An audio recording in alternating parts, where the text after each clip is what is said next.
Depois da Caçada é o novo filme do Luca Guadagnino, com um grande elenco, inclusive um elenco que vai meio que unir estrelas de diferentes gerações para criar um contraste que faz muito sentido dentro do filme, já que o filme ele vai estar falando muito sobre essas diferentes gerações, diferentes mentalidades, diferentes mundos com o passar do tempo, mesmo dentro, muitas vezes, de um mesmo espectro político. Não, ele não vai ficar preso apenas a um espectro político, mas dentro dessa dinâmica ele também vai mostrar um pouco dessas diferentes gerações, diferentes visões e como muitas vezes gerações mais antigas não compreendem ou não aceitam ou muitas vezes criticam a própria superficialidade do discurso atual quando fala muito sobre essa relação com a internet. Eu acho interessante que o Guadagnino ele tem essa veia de buscar não só confrontar ideias, mas de buscar uma certa complexidade de discurso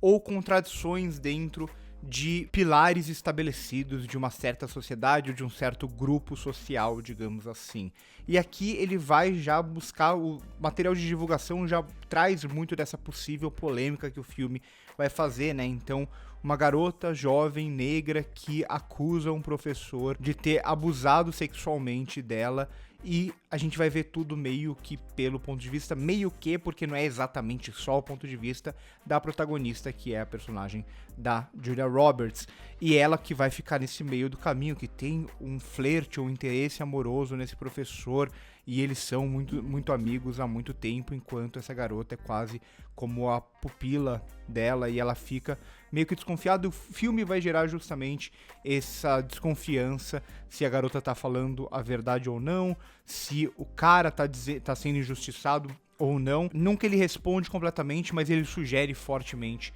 o que poderia, o que aconteceu, digamos assim, mas o filme ele tem preocupações maiores para além apenas desse caso. Esse caso é quase que o estopim de algo que ele já vem debatendo desde o início. Acho Depois da Caçada um filme mediano para bom até, eu gostei mais do que eu achava que eu tava gostando em certo momento do filme, e é um filme daqueles filmes raros em que o Guadagnino aqui não tem dedo no roteiro, inclusive, ou pelo menos não assina o roteiro, e é o caso do filme que não é muito bem escrito, o roteiro aqui do filme não é muito bom, só que ele consegue construir uma encenação interessante o suficiente para tornar o filme mais interessante do que ele poderia ser na mão de outro diretor ou de um diretor menos autoral, com uma visão menos própria que apenas seguisse o roteiro, digamos